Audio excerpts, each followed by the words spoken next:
Earl, I'm glad you're here, my man. It's good to see you. My pleasure. Been too long. It has been too long, man. Tell me what's been going on for the last 5 years. Well, retirement is awesome. Right. I think everybody should do it. And since retirement, prior to retirement, I started working as a personal trainer part-time. Yeah. So now that's what I do full-time. Actually, more than full-time. It's usually 6 days a week. Right. But I am very blessed. I get to work with my wife, who is my boss, both at home and at work. It's kind of cool. I get to work with people. I get to maybe make some kind of impact on their lives, try to help them achieve their goals. I love instructing and just teaching. Not that I know a lot, but what I do know, I'm more than happy to share. So I can't complain. I get to wear shorts and a tank top. That's my uniform now. So That's good. That's exactly why you're here on the right side of the badge, is because we wanted to have folks that's had a long career in the service of law enforcement and has seen all aspects of what it brings to the table. And I know you've got a lot to share on it. So that's why you're here, my man. So awesome. We're happy to have you. I appreciate the opportunity. I really do. Thank you for just thinking of me. Introduce yourself a little bit about how you got into law enforcement, how long ago that was, and your journey up through your ranks. Okay. Name is Erle Davis. I started in law enforcement in 1997. That's when I actually went to BLET. Prior to that, I was a firefighter for 5 years.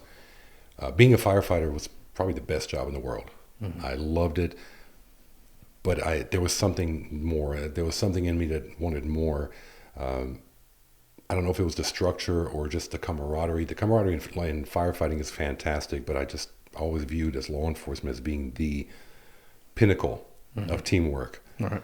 And I really believe it was the good Lord. He put this on my heart. I went to my hometown, Morganton, and I spoke with a gentleman that used to work out of the gym where I worked at part-time as a firefighter, and he was a captain, and he kept saying, "You need to be a cop." So I went and spoke with him, and he said, "We've got an opening. Put in your application, but it's all on you." He said, "I'm not helping you." "Yes, sir." And then everything fell into place. I was hired with the condition of going to the Justice Academy in North Carolina for my BLET. Right.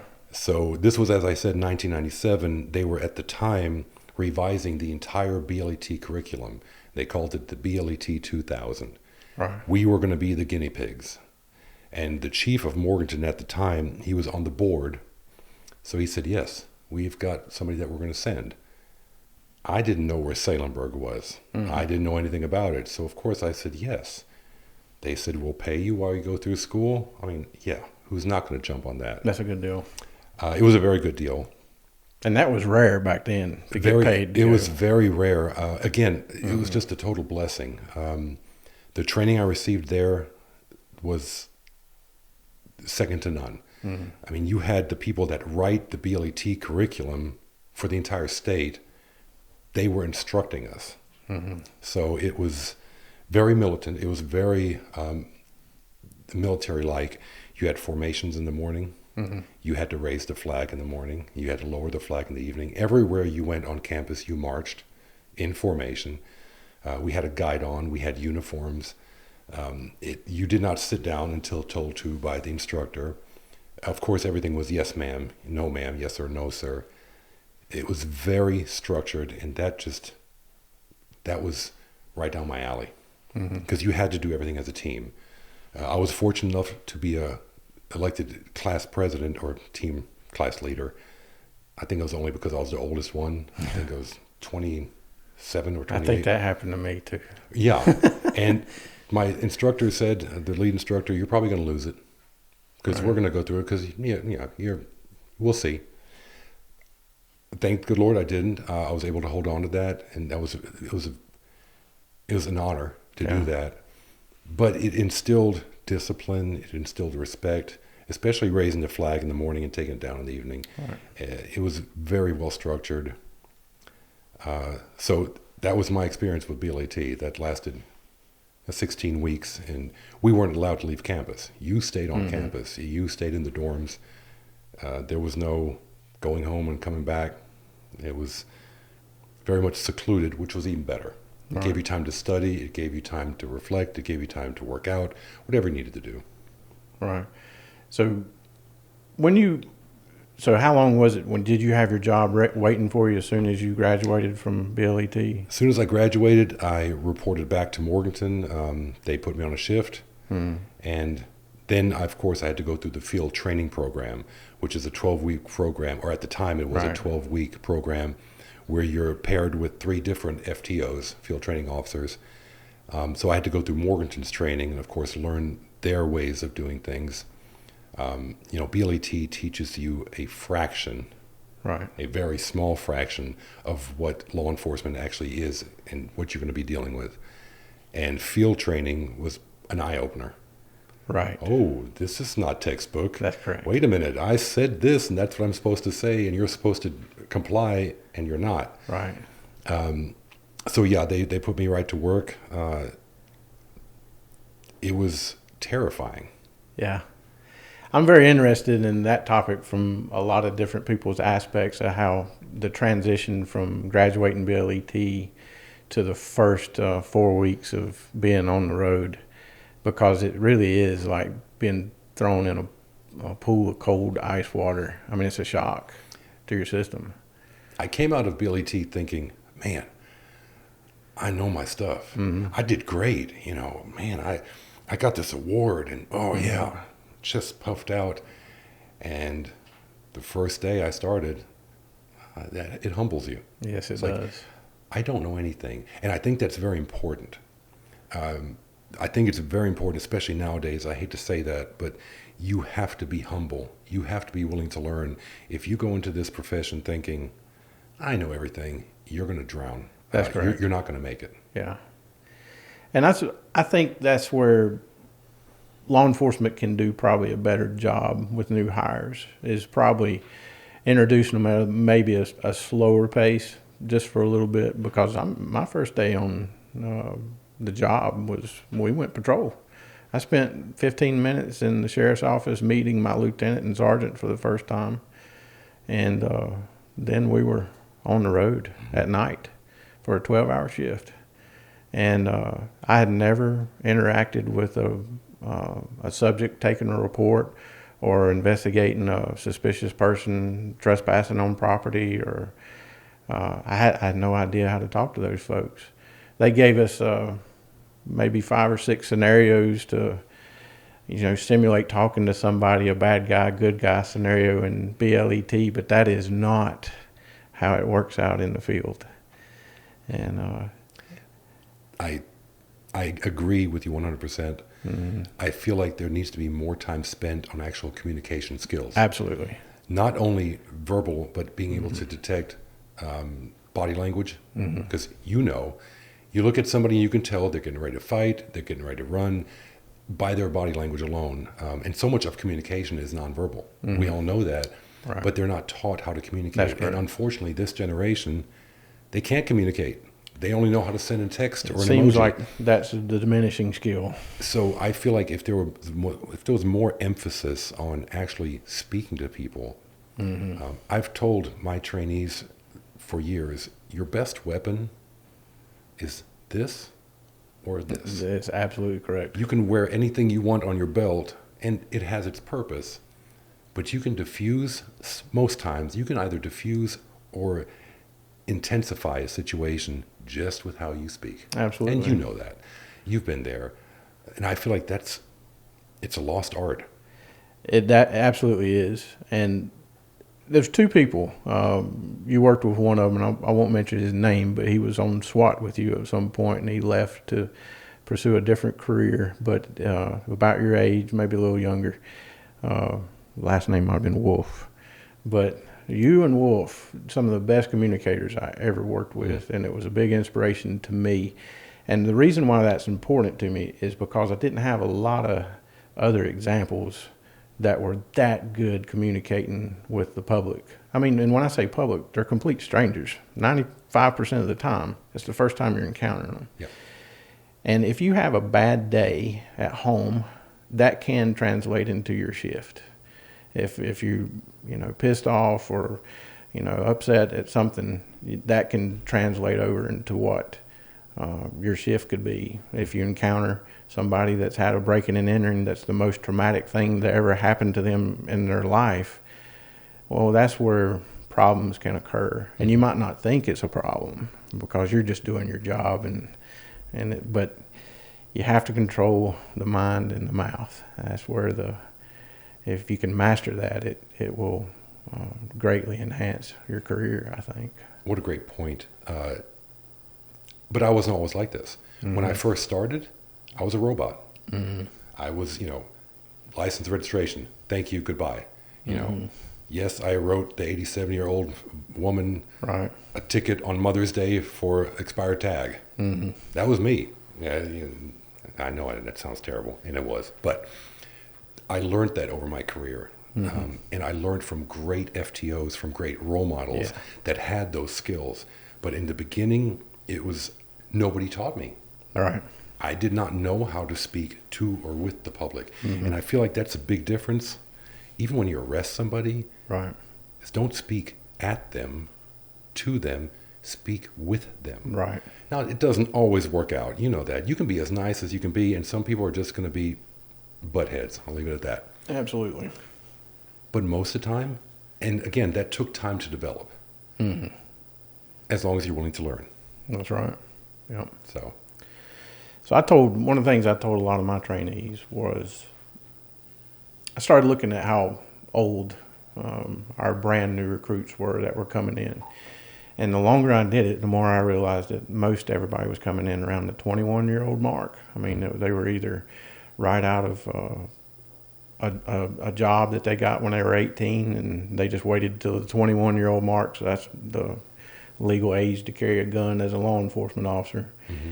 And really, besides a very starting out job, law enforcement was the first career profession that they've chose to do. Now, we had some that came out of military, and usually very good results out of those guys. Mm-hmm. And then we had folks that came out of college, and that could be up in the air sometimes. Correct. But the one thing that I saw on everybody that my training experience with those is their communication skills on domestic violence calls. Because sometimes they were encountering a couple that had been married for 25, 30 years. And they're trying to get advice as to what to do from a person that's only been alive 21 years.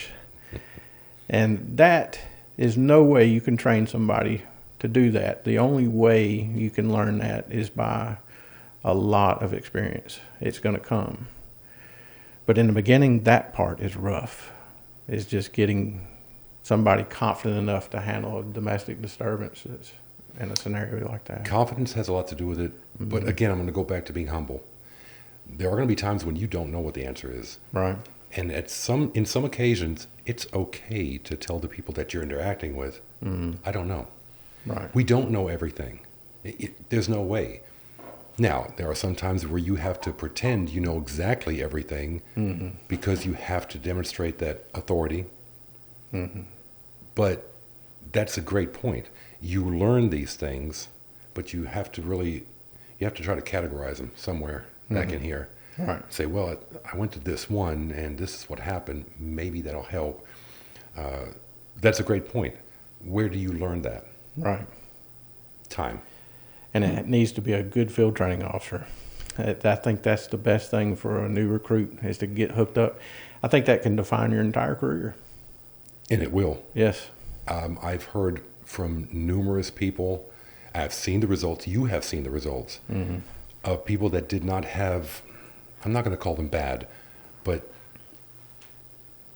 they weren't as maybe involved in the training process. It was just like, oh, I got somebody riding with me again. This is going to suck. Instead of, I've got an opportunity here to mold or at least give them some indication on how this should be done or can be done. I'm not going to say should be done because everybody works differently. And you pick the good from all your training officers. But if it's not taken seriously, it can have, traumatic effects. And again, you've seen it. I've seen it in my career. Well, that's how I was told to do it. Right. And you're like, oh, come on, man. And the thing that I always battled was the word complacency. Is you don't ever want to become complacent. It can cost you your life. Absolutely. But it also has other areas where it costs you, or costs the public even, to where it's if you're complacent on how you do your reports, or how proficient you write them, or your investigation skills, how much time you're actually on the scene. And you could have calls that's backed up and you have to clear them to go do the other calls, but you still have to have a manner of proficiency about you. So if a person is trained, and even if it's complacent, not on safety, but on how they manage their call, well, how's that going to translate 5 years down the road?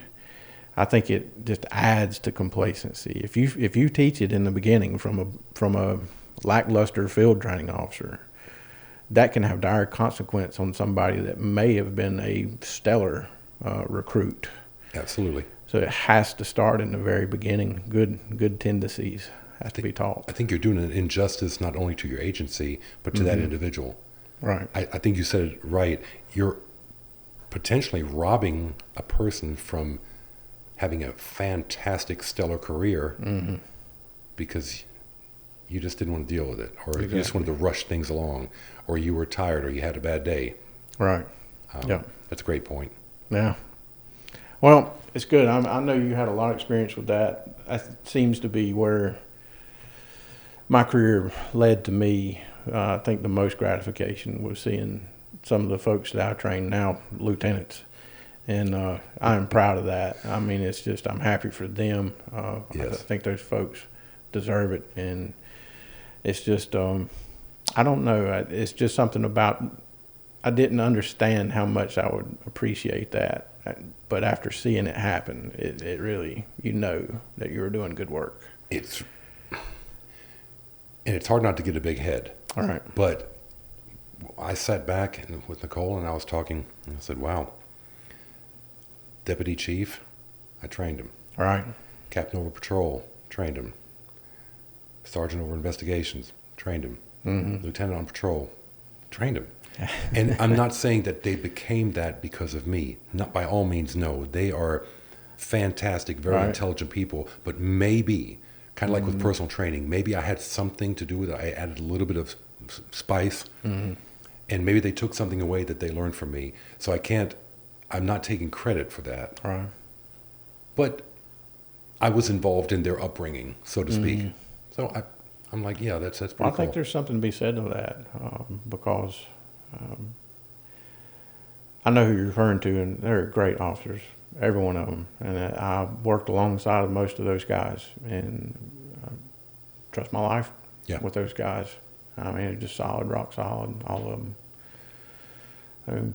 Anyway, the word is get good trainers. I think it is very detrimental to your agency's success. And that's the success of the public in general. And I think it also falls on the agency not just to pick somebody because they've been there for 2 years, right, or 20 minutes. You'll make a good training officer. Invest in that person so they can invest in their trainees. Right. So even if you've been there, 2, 3 years, 4 years, 5 years, if you're showing those leadership skills, because it is first line supervision, that's what it's called. Don't just pick somebody because they have been there, or because of time, or because of a degree, or because of their dad or their mom. Pick them because they can do a good job.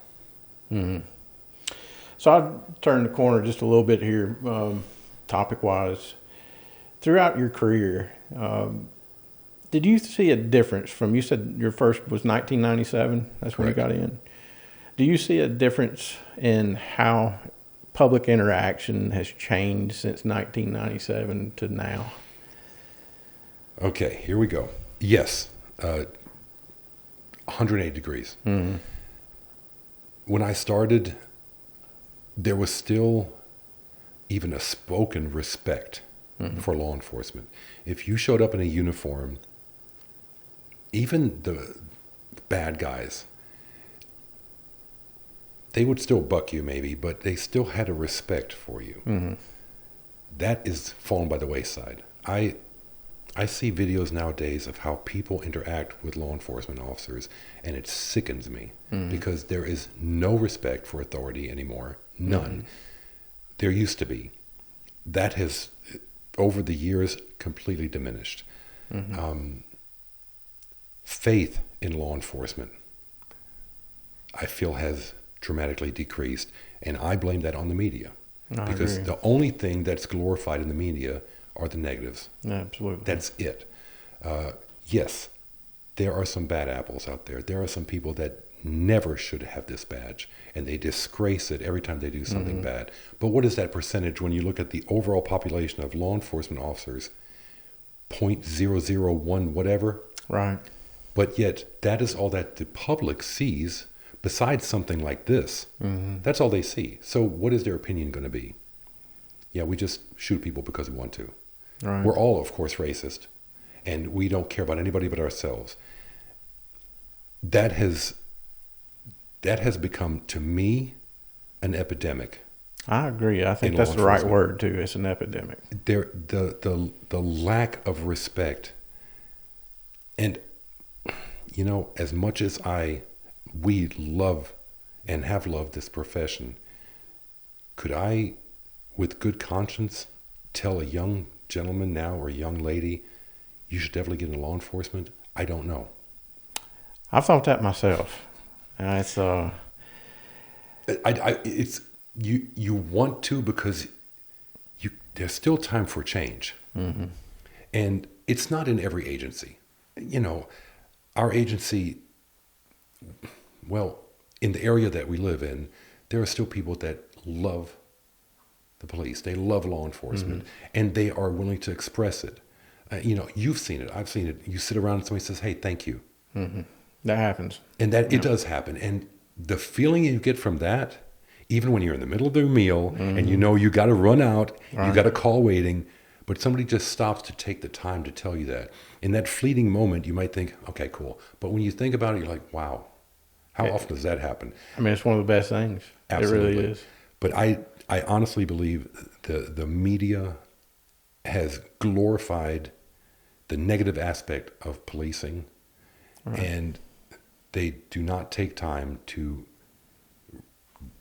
look at the person behind the badge, to look at that individual, to look at that group of people and what they're doing and what they have done for the community, for people, for strangers. Right. So that's my take on it. Well, I agree. And I guess one thing I've had people that's wanted to debate the bad apples in the bunch, and there's no defense for the bad apples. I mean, once you're a bad apple, you're deemed that. But one thing I do know is, like, if there is a bad apple identified in the law enforcement community, it's usually dealt with very swiftly and harshly. I mean, quickly. They talk that there's a brotherhood between law enforcement, but if there is, that is the way to get absolutely run out of the group as quickly as anything, is to not do your job by the law and by what your sworn oath is. Absolutely. And I don't see the other side that I've seen some people argue that y'all take up for them, y'all cover for them. I've seen quite the opposite. It is a very swift decision, and it's usually very negative for that person. But I don't see a lot of media that shows that aspect of it. They'll say, well, he's on paid administration leave. That has a lot of consequences. Even if you are innocent of what you're being accused for, it could lead to a suspension, which can diminish your opportunities for promotions down the road, depending on what the policy is of the agency. And it also just, people will raise an eyebrow and say, oh, did you see him? He's been investigated for whatever. Even if he's guilty or not, it has consequences.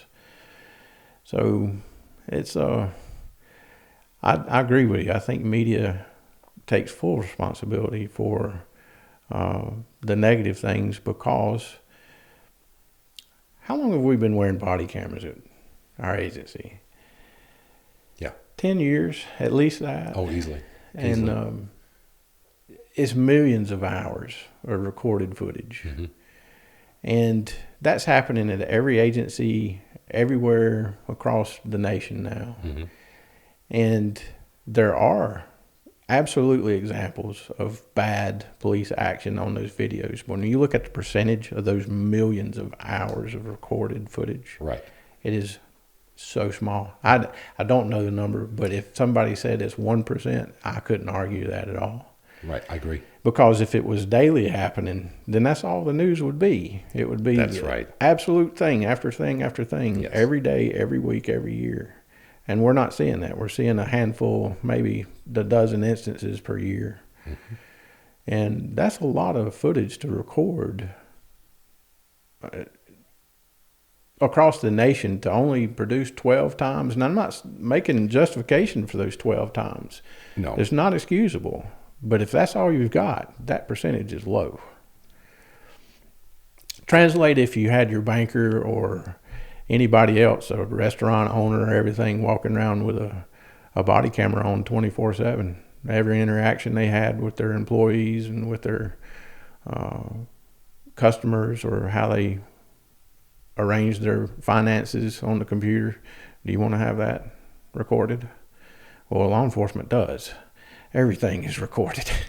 And I think that's one of the best tools that's ever come out. Yes. And you've heard of people, well, that's Big Brother watching over me.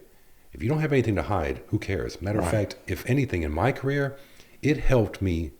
It never hurt me. I agree. It Same never with me. hurt me. It was a benefit for me. When people came in and said, oh, well, Sgt Davis cussed me. Mm-hmm. Now, everybody that knows me or knew Right. me, they knew I don't cuss. I've never heard you say one, I don't think.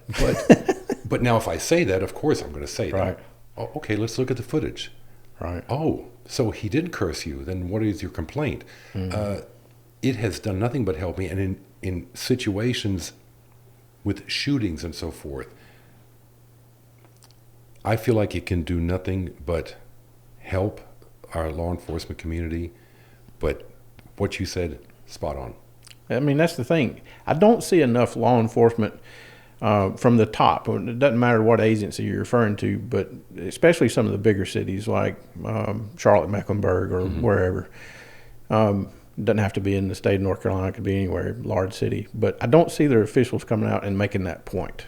It's like, hey, we just submitted 1 million hours to Taser Corp for their online servers for our footage, Mm-hmm. and it's all clean. Yeah. I mean, why is somebody not bringing that point up? But I'm afraid that if that point was brought up, you wouldn't hear about it because it's Yeah. not newsworthy. Right. That just means, oh, okay, well, why not? And then speculations come into play. I wished it was. Mm-hmm. I wished that would. I wished every agency would be able to do that at the year end. Absolutely. Upon their statistics that they always put out, Mm-hmm. well, this is how many hours of footage we've submitted, Mm-hmm. and these are how many incidents that were quote unquote negative. Mm-hmm. You do the math. Right.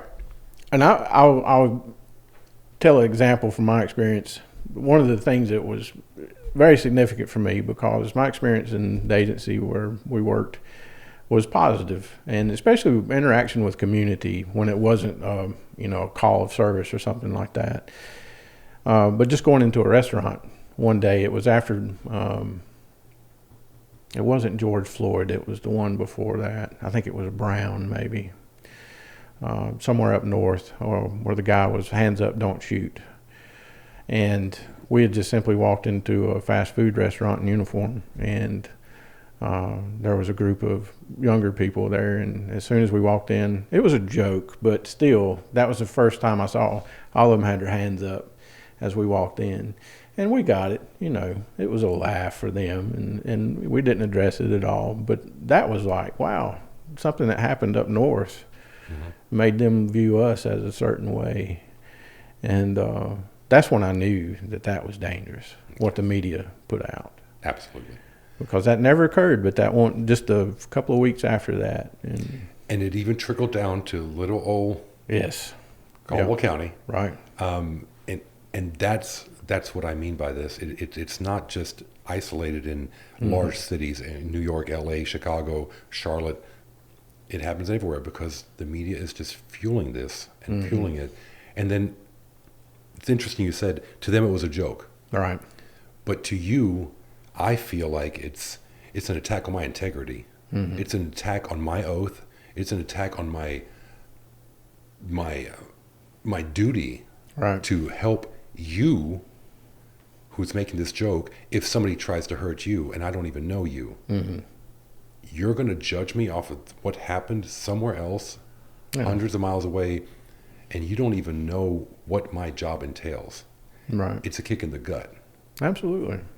But we can't really react to that. We have to kind of just brush it off. And it puts the thought that came to me after, experiencing that was, I wonder how many people have that same thought that those kids acted on, but they didn't say anything. And you have to wonder, how is that affecting folks? Because most people are not going to call out uniformed cops and do that. Correct. It happens, but it's rare. And I would say for the most time, even if you like law enforcement or if you don't like them, you usually keep your opinions to yourself if you see them in a restaurant. Correct. It usually just doesn't come out. But how many people thought negatively of, uniforms after that? Absolutely. That instance, or what still continues to happen today. But I wish that was something we could change, and I don't know how to address it yet.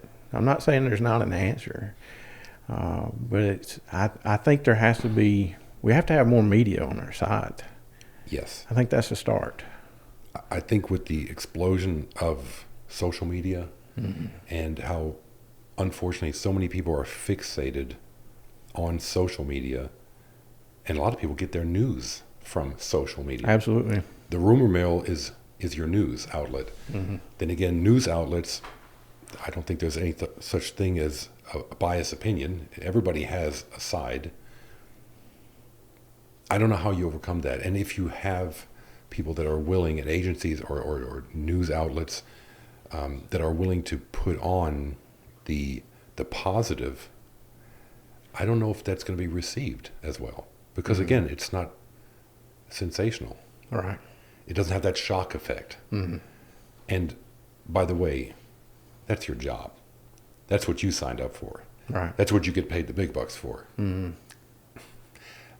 But I think something along the lines of this podcast is extremely important, because who knows how many people you can reach that are not involved in law enforcement and take the time to listen to this and go, oh my, didn't realize that.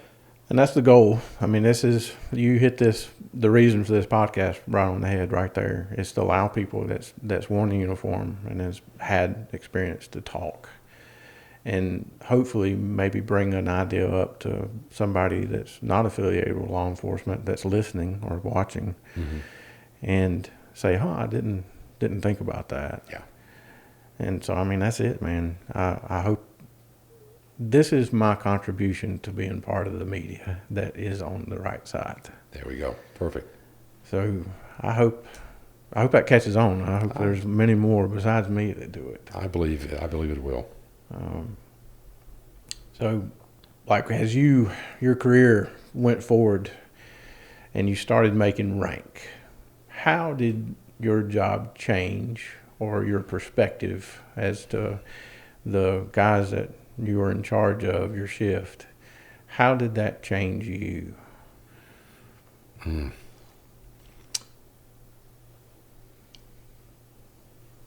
Personally, I did not achieve any rank until about 7 or 8 years into my career. And that was by design. Right. I felt like I needed to get as much experience. And that was corporal, I'm assuming? Correct. Yeah, that was the first step. I needed to get as much experience as possible before I even thought about trying to lead somebody. So I became an FTO first. Again, first line supervision. And that was overwhelming. I'm in charge of this person. I'm responsible. If this person messes up, it rolls back to me. And that can be a deal breaker. And I think rightfully so. And if people are honest at that point, they'll say, no, it's not for me. And they don't chase the rank. They don't want to walk around saying, yeah, look what I've got. Instead, they look at it like, no, and there again, being humble. Becoming a sergeant, which And how much longer was it before after sergeant? corporal, I believe it was 2004, 2005. I think it was 2006. I think Really? I believe it was not long after I took the exam because I felt like I was ready to try to be a leader. I was fortunate enough to be given the rank. So from your start, it was about 8 years for corporal, and then another 2 years for sergeant. Let's see, 5, 7, about 7.5, 8 years corporal, and then right So after close that. to 10 years before the Yeah. sergeant rank hit. Yeah, and I loved it. To me, it's the best position in law enforcement. Yeah. It really is. You can still have an impact. You still have the responsibility. You're kind of the go-between between the guys and the lieutenant. So I feel like there's a lot of trust that has to be earned. Trust is not given. Respect is not given. It's earned. Absolutely. It was a challenge because the knowing that if something happens, am I to blame? Or did I do the job to the best of my ability? Even if I did, I'm still going to carry around some guilt. Did I do something wrong? It is a task. I was fortunate at the time. I think I only had 4 or 5 people that I supervised. The shifts have grown since then. Yes, I have. But it was, you could see how people would look to you for answers. I did. And you could also, and and how they would try to rely on you. And I feel like, again, being a humble person, trying to be a humble person and a good leader, I would tell the guys, listen, first of all, my job is not to tell you what to do every day. My job is to make certain that when I'm gone, you fill my boots. My job is to prepare you to further your career. And if that means sometimes I'm not going to give you the exact answer and let you learn it for yourself, then so be it. But in the same token, you need me, I'm there. Do I need to take a report? Of course I'll take a report. Just because I have stripes doesn't mean I'm not going to take a report. Do I need backup? Of course. I don't know everything. Will I call my corporal or even the guy that's been out of BLET for 5 weeks and say, I got a question about this. I don't know everything. And I think being humble, but yet showing yourself as a leader, that takes you a long way. Absolutely. I had another thought, and of course it escaped my mind. Trying to make certain that they follow your footsteps. And the other point was, as a supervisor, I never said, my guys or you guys. You're not mine. We all belong to the sheriff or the chief, whatever the case may be. It's us, and let us do this. We've got a task. A task has been handed down. We have to have extra patrol. Let us do this, not you do this. I feel like if you demonstrate that you're willing to do whatever it takes and that you're willing to do the jobs that aren't so nice, and you never ask somebody to do what you would not do yourself, people will follow you through hell and back. Yes, they will. Especially if that is earned. There we go. That's the key. There we go. And that, so being a sergeant to me was the highlight. I mean, probably one of the highlights of my police career is being able to pass something on, try to mentor not just one person now, but a few, and seeing that trust that they had, and having to earn that trust from new guys that just came on the shift. Absolutely. Not being a bully, not being a drill sergeant, not being a butthole, but being me. And sometimes you have to be harsh. Yes. Sometimes you have to lay down the hammer and say, guys, this has to stop, and it will stop. Let us do this together. Right. Well, I think it's the way you earn that is by your actions. And when you can tell somebody, well, this is how we're going to do it. But when they see that's how you do it. Mm-hmm. Not saying this is how we do it. I mean, watch me. This is how I do it. This is how I would prefer you to do it. Correct. I think that goes a long way. And there again, that starts with field trainers and it goes up. I think if you've got a good field trainer, eventually one day you're going to have a good sergeant. Mm-hmm. And if you've got a good sergeant, one day you're going to have a good lieutenant. Absolutely. And it keeps going up. So it's, I think that's so important. And that's a good, very, very good point. And one other thing I'll add to that is I've noticed on agencies, just not where we're from, but across everywhere, BLET schools are not filling up like they used to. I wonder why. But what that results in is the turnover for law enforcement when lieutenant or sergeant retires out and they replace that with new stock. That when I was in BLET, one of the guys I really looked up to, my instructor, he was a sergeant at the time at Cleveland County Sheriff's Office. Mm-hmm. He said a goal you can put, for me, I made sergeant in 8 years and they told me that was a little quick. And so when I was a BLET student, of course I wanted to beat 8 years. And I did. I did beat his 8 years. But what I'm seeing now is there's sergeants being made with 5 years experience. And it's happening across the state. Less. Yes, very much so. Even lieutenants in some cases. Absolutely. And it's because they just don't have people that are staying in very long. Correct. And it could be, you know, you never met a rich police officer. Correct. So, I mean, the money's not lucrative. But that's not what it's about anyway. It's the desire. And when you lose that desire and there's nothing up to keep you, then it's a career change. Mm-hmm. But what that does is you lose your pool of experience. It diminishes every year. Yes, it does. And I think that's going to be a problem down the road. I think it's already a problem. Could be. Personally, you know, when you have somebody that is 2 years in, 2.5 years in, and they're, you know, they're wearing a butter bar. Mm-hmm. I'm not saying they can't do the job, but what practical experience do you have? A lot of agencies used to put so much stock in a college degree. There's nothing wrong with education. Mm-hmm.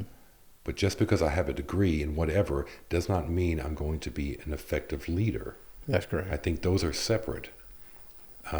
Now, some people I've trained and had the pleasure of working with, college degree, and they had common sense, and they were fantastic leaders. That is the preferred asset of choice for me is common sense. Yes. And take that over anything and it every day. It's common sense. Yes. But where are we going to end up? Mm-hmm. You know, you have a person with 2-3 years experience, their lieutenant, their sergeant has 1.5 years, and now the rookies come in that have no experience. Where is the knowledge going to come from for those rookies? Mm-hmm. Again, they may be very smart, but have they really experienced a lot? That was one of the reasons why I said I'm going to wait at least 5 to 6 years before I ever try to make rank. And in those 5 or 6 years, I still only learned a fraction of what happens because every situation is different. Mm-hmm. The laws change every December 1st. You know, you have new laws being introduced. Trying to keep up with all of it, mm-hmm. It takes time, and I think that's falling by the wayside. Mm-hmm. Yes. And I agree with you. What does the future hold? Well, I think they have to make it worthwhile for the person that has it in their heart to be a cop. That's who needs to be a cop. Yes. But you also have to say, well, he can maintain a family. He can maintain a nice household, mm-hmm. financially wise. Right. But he has to have the desire to be that cop on top of that, police officer, deputy, whatever it could be. And I think that's where I don't know what the answer is because counties aren't just made of a money tree. You can't just start giving everybody raises out to, from non-existent money. But it could result in higher taxes. I don't know if that's a penalty people want to pay. I used to compare law enforcement and fire service, EMS, to electricity. That's a good point. You don't really think about it That's until correct. you need it. That is And then when excellent. you use it, Right. you complain about how high the bill is. Right. Well, which one is it? Do you need it? It's there. You're going to pay for it. Yes, because if you don't, you're not going to have it. Would I be willing to pay more taxes now that I'm Addicted to a electricity. citizen? Yeah. Would I be willing to pay more taxes to make Right. certain that my law enforcement protection, my EMS protection, my fire protection is the best equipped and best trained? Yes, because when it comes down to it, when I dial 911, I need those people. And how do you put a price tag on that? That's correct. And just to put one more nail in that is, I think somebody has the perception that we're equipped with every state-of-the-art piece of gear that the military may even have. Absolutely. And that is not the case. I came from an era where we shared rifle-rated body armor, carriers with 2 plates, a front and a back. Not ceramic, steel, heavy, extremely heavy. And at the end of a shift, you turned them in back to the sheriff's office, and then the next shift picked it up. Now, I'm not sure how the agency we work for is doing it now, but I know there's agencies that doesn't have any at all, and they're not sharing. They will allow their officers to buy their own in a lot of cases, but body armor in general is not just body armor. There's equipment in general that some agencies have been denied funding for over 10 years. Absolutely. Whether it could be computers in a car to look up names, or radios on like Viper network or whatever it could be. Body cameras. Body cameras. There is plenty of agencies out there, and the way to know is to become active, learn who's employees at your sheriff's office. Reach out to your sheriff, reach out to your chief of police, whoever it could be, and find out where are you lacking. What could the community, if there is anybody out there that wants to do something, where do we need to improve? Because it's it amazes me, and today after I see over and over ambush over officer and a lot of high caliber firearms being used, that rifle rated body armor is not standard issued equipment. It's intriguing to me. I don't understand it. I don't know what the answer is, because it's a travesty. Right. I understand money does not grow on trees, and when counties and or cities have to decide their budget, unfortunately, I feel a lot of times certain aspects are not looked at as closely or seriously than others. Ooh, we need to put this beautiful monument and statue uptown that's going to cost X amount of dollars. We don't want to give the sheriff's office any more. They don't need any more. What is the priority? And that just puts me on my soapbox. What's the priority in this country? The priority in this country is entertainment. We have the money to pay, and people are paying money to pay athletes $40 million a year, and a law enforcement officer is making $35. Oh, this guy might sprain his ankle. This might get shot. Where is our priority? Even on a federal level. Yes. How much money is spent every year on frivolous things? I mean, I get very upset about that when we need to equip our emergency services with the best possible equipment so they can have a chance. Now, I hate to say this, but if somebody wants to shoot you, they're going to shoot you. That's correct. And if it's your time, if the good Lord says you're coming home, it's going to be your time. But can we not give our first responders the best equipment available with some of that money, instead of figuring out why cow crap stinks? These are the things that get me so upset. We can put so much money into protection of certain people, and certain people can afford certain protection, body armor, upgrade their vehicles. Why are the police cruisers not equipped with bulletproof glass and panels? Why? Yes, it's a cost issue, and that's what it comes down to. All right. And are people willing to pay for that? Again, we go back to they're fine. That's what they signed up for. Well, I know a few officers that's been shot at in their car. Absolutely. And that's local to us. Absolutely. It comes down to priorities. And I don't know how you fix that, because again, we're looked at as a necessary evil. You have to have police protection, but the money, oh my word, we can't spend that much money on them. Let's just give them the bare necessity. What does the state say they have to have? Right. Okay. I don't know what the answer is. Yeah, I mean, it's something that we got to address, whether it comes from a government agency or funding, which I hope gets increased, Correct. or private people, donors, companies, Yes. however it happens. However it happens. I'm going to try to do what we can to make it happen. Absolutely. I mean, I don't know what the answer is going to be yet, but I'm going to work on it. And you know what? You have to start somewhere. right. And if it's with a smaller agency and you're able to provide what you want to provide them, great. Now, these people are taken care of. Right. Let's move on to the next project and see who else we can take care of. Perfect. That's a good point. So your career eventually led to SWAT. Yeah. Tell us something about that. Oh, my. When I went through BLET, I'll never forget this, we had a training session on room clearing. And our instructor was a SWAT officer from Greensboro. And he taught us room clearing the way it's taught to SWAT. And I got bit by the bug. I said, oh my word, I want his energy. I want his, you go in like this and, the hands and everything. And I knew in my heart I was going to do my darndest to get onto a SWAT team in my career. That was my goal. I wanted to be a good officer, but I wanted to be on SWAT. To me, SWAT was the best of the best. You had to work your butt off to get onto it and to maintain it, and it was team.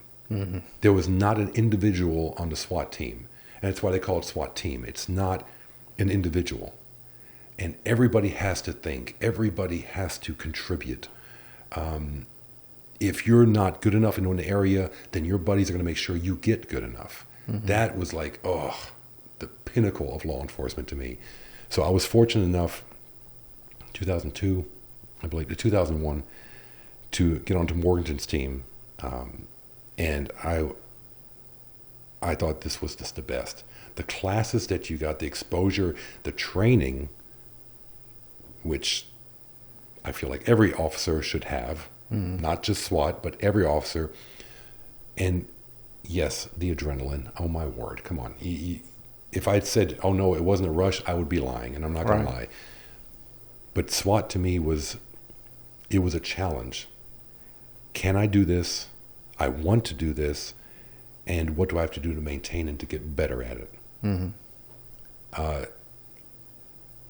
That was being on a SWAT team for as long as I was able to do it, which I was very, very blessed, it was an internal badge of honor. I didn't have to go around and say, yeah, I'm on SWAT. I didn't have to, but I was proud of it. Yeah. It was something I earned, and I had to keep earning every day. That little chicken that we have on our uniform, you had to earn it. If I didn't pass the physical fitness exam, I was kicked off the team until I did. Right. I'm not going to let that happen. If I don't make the shooting score, I'm going to get kicked off the team until I make it. And then if I don't make it in a certain amount of time, sorry, you can reapply. No way. But the camaraderie, the dependency upon each other, and again, being able to be humble enough to say, I'm weak in this area, I need your help, show me, because you're fantastic. Or I saw your entry, how did you do that? Even if it's the brand new guy, and I'm 10 years in, 15 years into SWAT, show me that. Putting that ego aside and then learning from each other, and then knowing without a doubt, if I go into this room, the guy in front of me is going to protect me. The guy behind me is going to protect me. I'm going to protect the guy in front of me. I'm going to protect the guy behind me. And that goes all the way down the train, all the way down the line. All right. Man, who wouldn't want to be on SWAT? That was always my thought. Why wouldn't you want to do this? Get that call in the middle of the night and hurrah. Now, of course, there were times where I'm like, really? 3 o'clock in the morning? Yeah. Are you kidding me? I was just getting ready to pack up the car to go on vacation. Right. And when I started it was completely voluntary. There was no extra pay. And the equipment we had at the time, Very basic. extremely basic. Extremely basic. But it wasn't about that. It was about this. It was about that camaraderie. And, you get together on the nights that you're off and you go see movies. You go even have a beer together if you drink. It was that camaraderie. And just to clarify for listeners or watchers, viewers, Earl had his regular job on patrol while Correct. he was doing SWAT. Correct. So, I mean, it was 12-hour shifts of patrol work. And then if there was calls late that night, it was a SWAT call possibly. And then it was 5:30 in the morning the next day coming back to the 12-hour duty shift. So, I mean, it's a huge sacrifice. It is. It takes a lot of time from your family. And it is a sacrifice. You had a primary job, which was either patrol or whatever it may be, and then SWAT when needed, in case of emergency break glass, and you had to be there. Again, voluntary. There was no incentive at the time. There was no extra pay. This was just, I want to do this so bad, and I want to contribute. And there's so many agencies that people don't realize. Not a lot of agencies have a full-time SWAT team. You have to have a huge budget and a lot of manpower in order to pull that off. So LA, Dallas, New York, yeah, of course they have their own SWAT teams. Greensboro, I believe, Raleigh. But most agencies, it's strictly voluntary. Now, what does that tell you about the person behind the badge? Right. What they're willing to sacrifice, the time away from their family, the physical exhaustion, financial. If we wanted something new, guess who bought it? We did. If we wanted that new holster that was easier to draw from, we bought it. If we wanted that plate carrier that carried more ammunition, we bought it. Right. Thank God, really, that agencies have evolved, usually after an incident. Yes, that's the point. Usually after a very major incident that they said, oh, maybe our guys do need this. After years of asking for it. Okay, at least we're getting that equipment now. And, but again, even with all the great equipment, there's still time. So if you have a family, you're not only working your full-time job, but now you're training on your days off. You're going to classes on your days off. You're having to take vacation time in order to go to these classes. There's a lot of sacrifice. And there's even more. There's training for patrol, your legal updates that happen on your days off. Always. There's court dates from your pending cases you have on your days off. Always. It's always a rotating thing of work, and you're trying, and in the middle of this, you're shuffling your family life at home too. And it has an effect on your children, your wife, your friends and family. It's a huge sacrifice that people make for this profession. Yes. And I don't think it's recognized enough. I don't think it'll ever be recognized enough. I mean, because it's not about the dollar it recognizes. No. It's about just the respect and the integrity of that person to be able to do that. Yes. And choose that career. Absolutely. This is what I am, is a law enforcement officer. And I think that's a huge milestone for somebody to actually not just take on the badge itself, but to say, hey, I'm taking it further. I'm going to go SWAT. Do more. Yes. Yeah, SWAT to me was just, I miss that the most. I really do. And again, it was that camaraderie, that team building, the training, the calls. I miss that the most because it's indescribable. Unless you've done it and been in that situation, when you're in that van and you're getting ready to hit that house and you feel your heart rate going up, and then you have to be like, I got to get it back down. And you know how to get that back down. So when you're going in, you're calm and you're collective and you're able to see things. Again, all through training. And I was very, very blessed with receiving a ton of great training, great instructors over the state, even out of state. It was just, I wanted to be a sponge. Give me as much as possible. And then I had to work on it on my own. So if you wanted to go to the range on your own, guess who had to buy the bullets? No, you did. You did. Yeah. I mean, you had to. But we were willing to do that because we knew we had to be at a certain level. I always said, if the cops call 911, it's bad. Right. And I'm not trying to diminish the cops. By all means, SWAT, in my opinion, we're no better than any other patrol officer, than any officer at all. We're just fortunate to receive more training. And that's all it comes down to. Right. We're not asked to do any more, really, than any police officer. But because we were fortunate enough to receive the training that we did, we can do certain things that maybe the average police officer has not been exposed to. Right. So, by all means, the thought of being better than anybody else, that never crossed my mind because it can't. You cannot put yourself on a pedestal, I feel like. Well, one thing I'm curious about that you have experienced on both sides, SWAT and patrol work, the uniforms are completely different.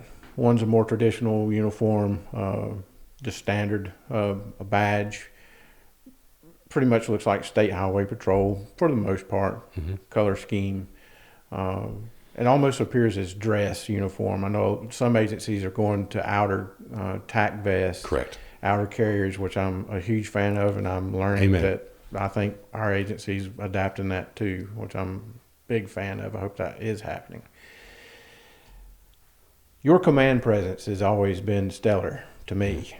Just your appearance alone, it commands presence. And that's part of law enforcement, is to Absolutely. appear as if you are what law enforcement is. And that's authority, it's leadership, and then it's the right direction for people that need it. Did you see a difference in your command presence in the standard uniform for patrol versus being tacked out in SWAT? Just the presence of outer carrier or armor, did it command more presence?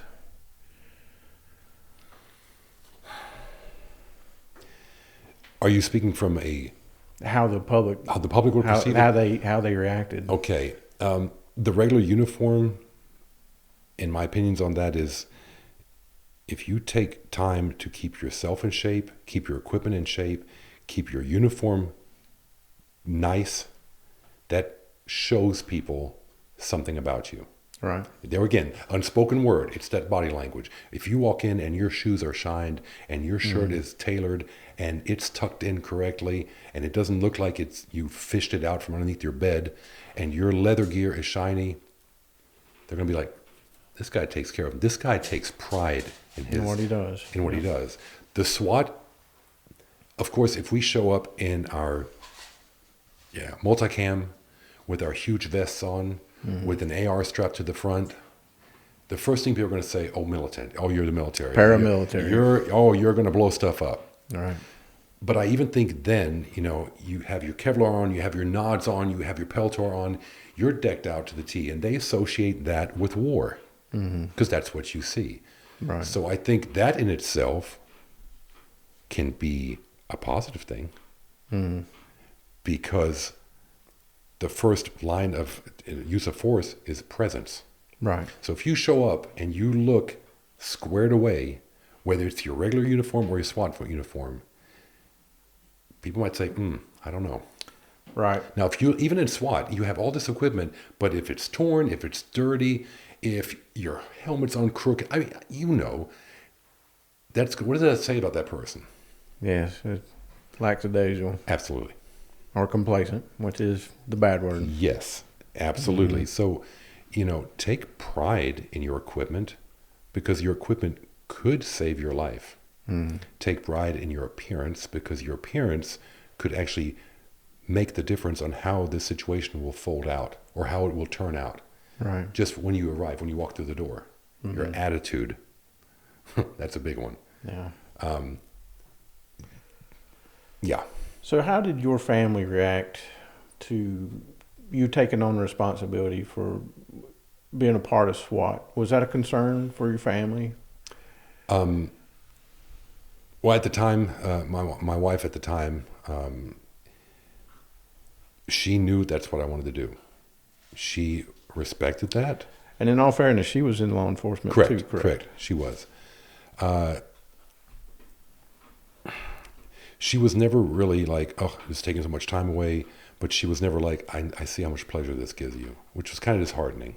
And I'm not trying to talk bad about her at all. But when I would come home and I'd be like, man, we did this and this and this. You know, she was the one I felt like I could go to and just be like, oh man, it's the coolest thing. I felt so good, you know, and kind of get that puffiness. Got to get the adrenaline out. Yeah. Okay. That's nice. All right. Okay.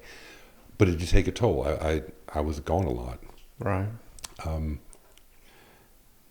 She didn't seem to mind. I'll just leave it at that.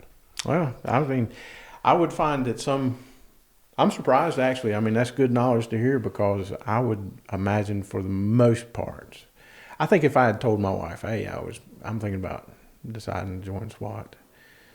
If that conversation didn't happen, but if it had, I think my wife may have reached out to me and said, let's slow down just a minute. Let's talk about it. The second thing is we don't have children, but if I did, that's a tough one. That's a tough one because the SWAT calls, that's the worst of the worst. Yeah. And that can happen to you on regular patrol. Absolutely. But SWAT, you are expecting it. It's coming. I was on SWAT before my son was born, and I thought about those things. How much time is that going to take me away? How much time is it going to take away from my son?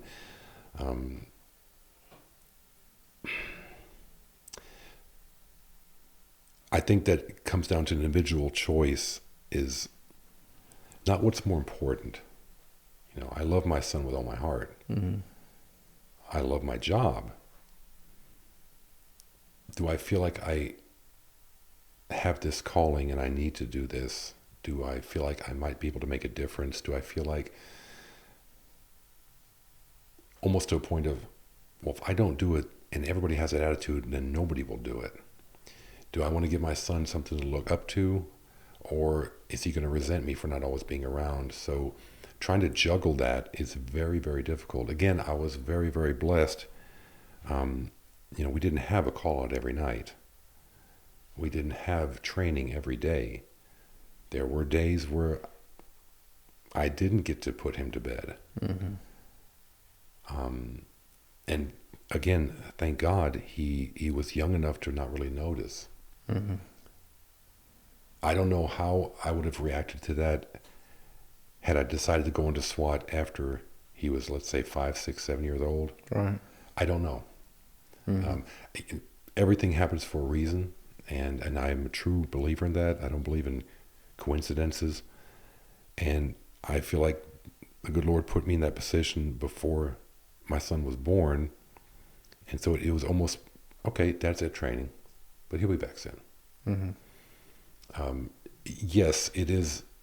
Are you putting yourself at risk? Anytime you put on the badge, you're putting yourself at risk. You're a target. In SWAT, yes, now you know you're going somewhere where there are really bad guys and they really don't like us, and we are going to end up taking them to jail, and they really don't want to go. Right. You know that going to the call. Mm-hmm. You know there's somebody holding somebody hostage. You know there's somebody barricaded. You know these things, and again, somebody has to do it. It's another part of that sacrifice. Yeah. And again, we've been blessed with a lot of training, so let's do it. Mm-hmm. Let's get it done. But somebody has to do it, because if nobody does it, then what's going to happen? Absolutely. So at one point, it was a SWAT call out that you actually called around, didn't you? Correct. 2008, September 10th. It was the day before Patriot Day. September 10th, 2008. I'm not going to say it. It was a regular, not routine, search warrant. Right. Narcs had done a couple buys off this guy, so they obtained a warrant, a search warrant for his arrest and for us to search the premise. Everything was normal, good approach, knock and announce, flashbang. I was point man. So going in, I came through a kitchen. I remember coming into a little living room, and this lady came towards me, scared. I mean, because we're yelling, sheriff's office, search warrant, sheriff's office, search warrant.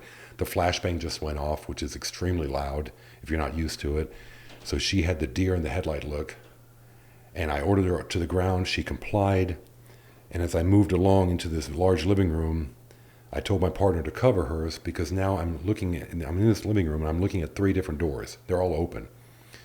So I'm trying to concentrate, and I'm waiting for the tap on the back to proceed, because you don't go anywhere by yourself. Again, it's not a cowboy thing. This is teamwork. So as I'm waiting, I'm looking at these open doors, and the next thing I know, a guy steps out from behind the wall in the door, like sticking his hand straight out, and I hear 2 rounds go off. I mean, it was that quick. I see him, boom, boom.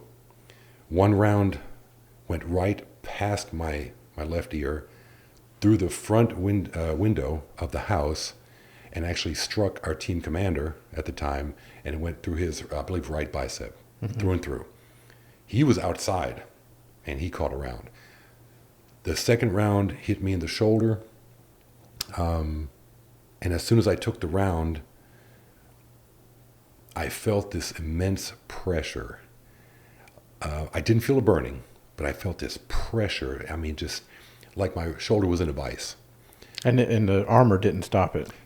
Okay, so going back to equipment, at the time, we had plate carriers, so chest and back. We had a helmet and a T-shirt. That's it. Right. Because we didn't have the funding. Right. I was carrying a H&K MP5 SD. Awesome weapon. Fantastic Absolutely. for entry. But because it's an SD, it's subsonic rounds, so the rounds are slower. Anyway, I got hit. I felt the pressure. I was at the low ready. When I saw him, I got hit. I raised up, and I fired 6 rounds. And some people will say that in a shooting situation, they have auditory exclusion, Yes. or the tunnel vision. My rounds sounded like the rounds when I shot him on the range. His round sounded like a cannon.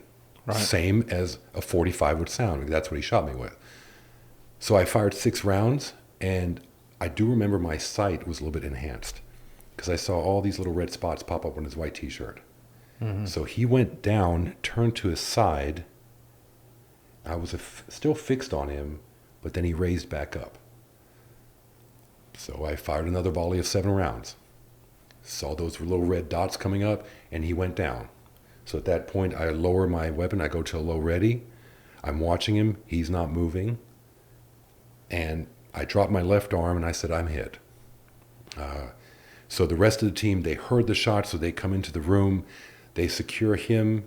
I fell back into another room that we had already cleared, got my equipment off. A buddy of mine got something and put it on my wound to stop the bleeding. It happened so quick, and I'm not saying that, wow, I'm the man because I shot this guy after I got shot. It was literally training.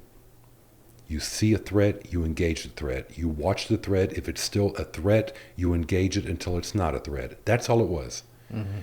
When I was interviewed, they said, how many rounds did you fire? I said, 13. How do you know that for certain? I know my gun. How do you know your gun?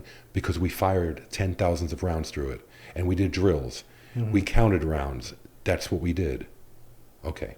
And when you refer to interview, This was the SBI interview, the State Bureau of Investigation. Right. After you're involved so in tell folks how that goes.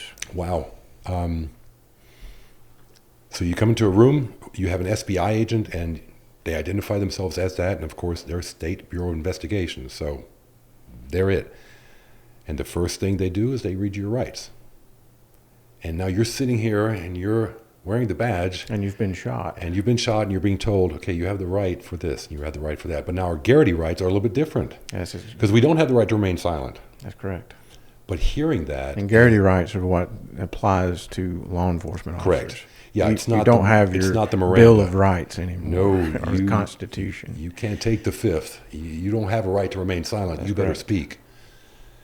That was humbling, but my experience was extremely positive. It was extremely positive. The interviewer was a member of their TAC team, and they did it on purpose. They said, we're going to pair this guy up with the SWAT guy so they have some kind of bond. Not that it's lopsided, not that it is preferential treatment. It wasn't because of that. It was, we know this is a traumatic experience, but we need to get to the bottom of it. So you have to recount your entire story. Now, at the time, we did not have body cameras. So it was my testimony and everybody else's on the team, what they saw and what they heard. So you go through every detail. Now you're you're sitting there, and my interview was 2 days later. After I was shot, I was taken to the hospital along with the team leader. We were taken to the hospital, treated. They took the bullet out. Got to go back home. Yeah. Unfortunately, a few hours later, I had to go back to the hospital because they didn't put a stitch in my wound. But okay, it happens. Still leaking a little bit. Yeah, still leaking. But and here, what was the really one of the most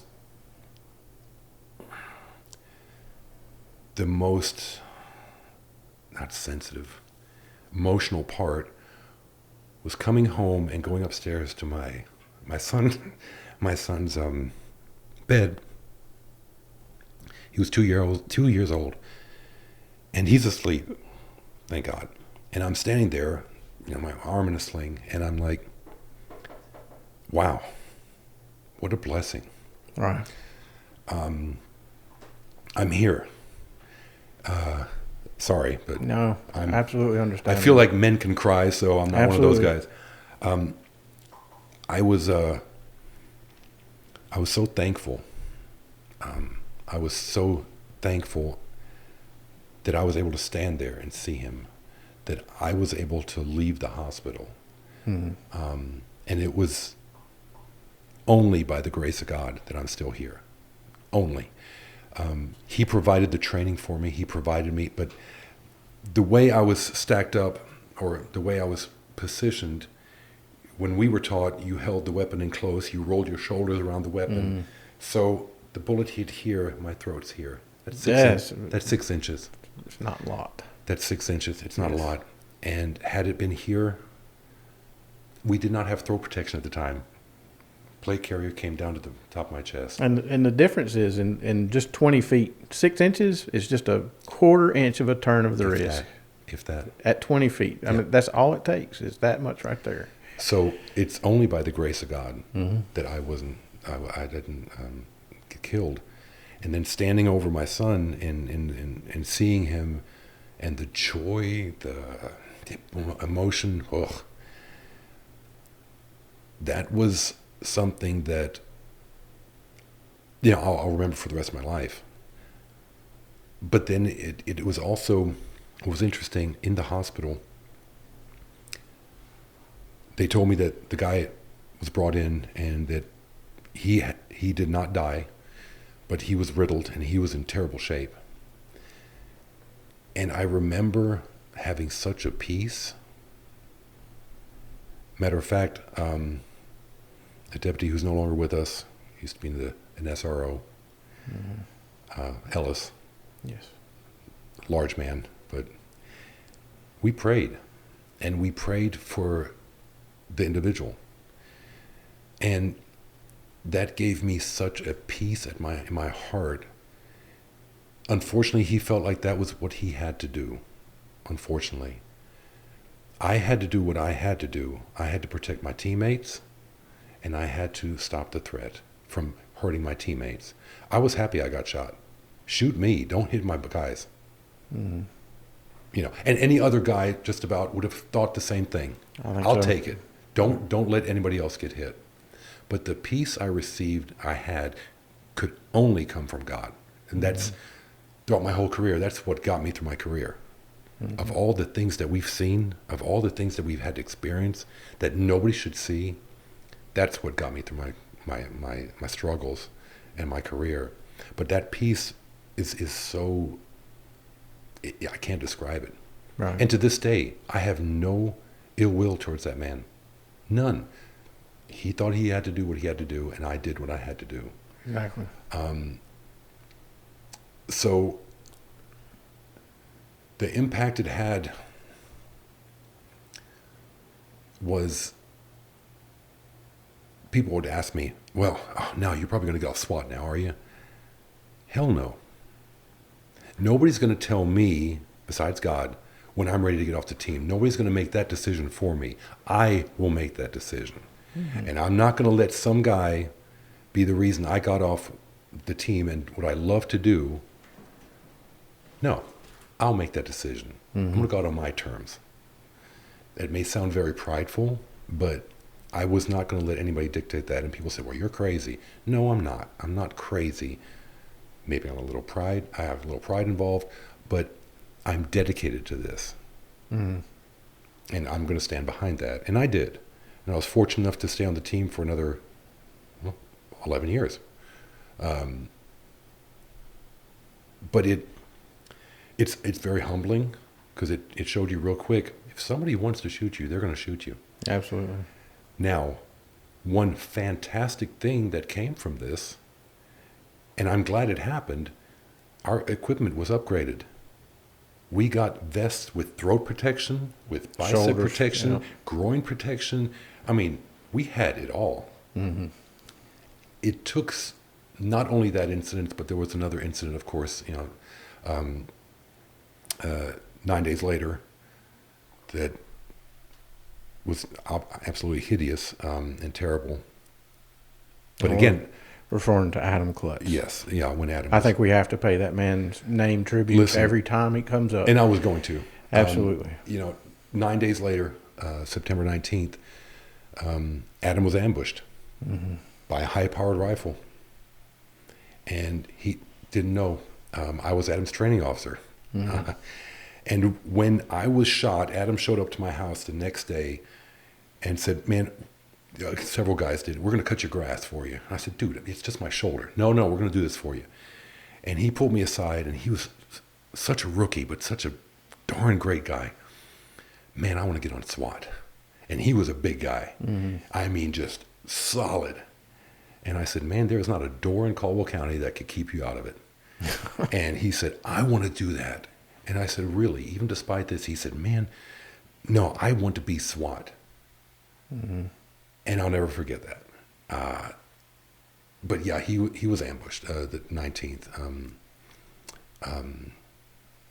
which was, it's inexplainable. You lose somebody that's close to you, that you've trained and mentored and joked around with, and now they're not there. All right. And people that don't know this profession or military or whatever, well, that's what you get paid for. You'll get over it. Do you? Some people don't. Some people can't. Again, my faith got me through that, and only my faith. Why did this happen? Let me not ask why. There's a reason why. I may not know it yet, but I will one of these days. And I have to have faith in that. But because of all that, we got all this new equipment. Now we were going up against guys with high-powered weapons with our own ARs, not just shotguns. We were protected. We had body armor. We had helmets, real Kevlar helmets, not just the hand-me-down military things, the brain buckets. So from my point of view, was it worth me getting shot? Yes. Was it worth Adam's life? No. Right. But something good came out of it. Because Adam suffered and went through what he went through, we reaped the benefits. So I'm always going to be grateful for that. Right. And that's unfortunately the chain of events. Is usually something terrible, tragic that happens. And then everybody's very reactive to that. And the aid or help or gear or whatever it is usually does come. Yeah. But we've got to get to a point where We're proactive. Proactive, not reactive. Yes. And because the cost of, even if it's just you getting shot, or, I mean, we can name close to 20 officers we know that's either been shot at or shot. Yeah. There's some been shot and lost their lives. Yeah. And that needs to happen before those instances. It's not going to prevent them. Correct. But every bit of help. It helps. I think when an agency goes to a city council or county commissioners and presents their budget and they give good reasoning saying, this is why we need this equipment. Mm-hmm. There is a difference between necessary equipment and toys. Mm-hmm. We all know that. We need this body armor because XYZ. We need these weapons because XYZ. This is what we're going up against. Let's just not look at the figures. Let's just not look at the numbers. Let's look at the reasoning why and be proactive. You know what? We are going to outfit our deputies, our officers, with this stuff that they need. Mm-hmm. Even if they don't need it. Mm-hmm. But if they do, they have it. Caldwell now has a Bearcat. Man, when they got the Bearcat, and they got it after I retired, and I was like, man, come on. But they got a Bearcat. Right. And hallelujah, thank God they got that. Has it been used? Has it stopped the bullet yet? No. Can it? Yes. Hope it doesn't have to stop the bullet. Right. But it can. They have that tool. So yeah, let's stop being reactive. And that's what law enforcement is. Some people might say, well, why does a sheriff's office need a Bearcat? Yes. And I've heard that. Well, we don't need a SWAT team. Okay. We averaged 2 to 3 call-outs a month. Mm-hmm. These were high-risk drug search warrants where we obtained either a lot of drugs, a lot of weapons, bad guys, bad ladies. 2 to 3 call-outs a month. That's because it's everywhere. Mm-hmm. Now, most people didn't even know we existed. Good. That means that we're doing our job. Because we're running around in the middle of the night when you're asleep, secure in your bed. We're out there taking care of these people that you say we always don't. Why don't you fight real crime? Well, we are. The deputies are. We all are. It's a team effort to get to that point. Mm-hmm. And yeah, why do we need a Bearcat? I don't know. Because if there's a downed officer and we have to get something in between that officer and the shooter, our cars aren't going to do it because guess what? We don't have any bullet resistant material in our cars. Mm-hmm. So we have a Bearcat now. That's why we have it. Right. And if we never use it, it was still worth every penny. Absolutely. Trying to get that across to taxpayers, some. Yeah, that's a hard one. I will never forget. We're at the county commissioners meeting, and the captain, the team commander at the time, had laid out all this equipment that we needed to upgrade. The new vests, the ARs for patrol officers, for us on SWAT. And it was a big number. Mm-hmm. And unanimously, they all said yes. Of course, they were reacting. People were still in sorrow. One person sitting behind me, who actually later became a county commissioner, will not mention his name, went, whew, that's a lot of money. And I just turned around and looked at him. I said, really? Mm-hmm. It is, isn't it? And then I was recognized for having been shot, and the look on his face was priceless. Oh, crap. I'll never forget that, because that's unfortunately what a lot of people look at. It's that bottom, that dollar figure. Yeah. But what is it going to do? What can it prevent? How can we be proactive? Right. So, yeah, that was my experience with that incident. We've been shot at numerous times on SWAT, numerous times. Thank God again, nobody else has been hurt on SWAT, but there's always that possibility. It exists every day. And, we have to live with that. I have to live with shooting that individual. How's that come along? Again, I can honestly say, had he passed away, I would still have the peace given to me by God. But also, that is part of my job. My job is to prevent the loss of life or protect a third party, my partners. 15A-41D2. I'll never forget it. That's right. It will always be there. That's my job. I don't want to. I don't think there's really any police officer, any sheriff that gets into this job to shoot somebody.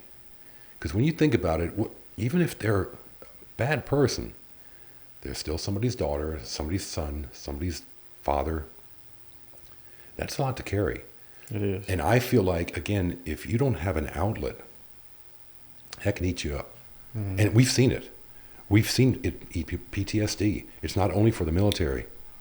It's not only for military. It's, you carry that around with you. You joke it off and you laugh it off. But at night, when you're alone with your thoughts and you don't have an outlet, that's why, again, my faith gave me a peace about it. Mm-hmm. It doesn't say thou shalt not kill. It says thou shalt not murder. There's a big difference. Mm-hmm. You are commanded to protect one another. Mm-hmm. That gave me peace. And again, I don't have any ill will towards the guy. I don't know how people who don't have faith, how they get through doing this job, this profession, whether it's what first responder or military. I don't know how. I don't. Because if I had not had and have my faith, oh my word, I'd probably be an alcoholic, maybe even drug user, or maybe even something worse. Mm. And unfortunately, that has become an epidemic with officers taking their lives because they can't handle it. And divorces across you know the statistics. It's riddled with relation problems. So that's what got me through that, and that's what has been getting me through that. And now, you know what? I can talk about it, and I gladly talk about it. Mm-hmm. But these are the realities that people that wear the badge deal with on an everyday basis that the general public normally has no clue about. Mm-hmm. Again, it's his job. That's what he gets paid for. Okay, did you ever feel bad when you hit a bird with your car or a deer? Now imagine that it's a human being. Right. And you know you were responsible. You had to because you had no other choice. Because if you didn't do what you did, somebody else is going to get hurt. Mm-hmm. Somebody else might even die. And again, I'm not going to let my teammates get hurt. Right. I took that oath. They did too. So people have to live with their decisions. Mm-hmm. And that's just how it has to work. You and I have been retired about the same amount of time for different reasons, but I noticed when I came off the road, a lot of stuff didn't bother me while I was actively working. It seemed like every week there was 10 new stories to add to the collection of experiences that we had. And some were more significant than others. But when it stopped, and I was actually home for a while, it seemed like some of the things I hadn't thought about in years come back to haunt me. Some of the bad things I experienced, bad calls, bad things that happened to subjects or victims that I hadn't thought about in forever. And I think when I really sat down and thought about it, I think that things were happening so fast while I was on duty that I didn't have time to think about the things that happened 2 years ago because every week was something new. Correct. But when it stopped, man, there's things that would bring tears to my eyes at some nights. Mm-hmm. And I don't know why. I thought that was stuff that had been put to bed with me.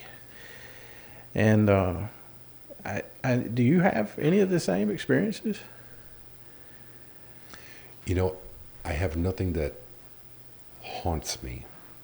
Now, we'll be driving around and I'll pass a house.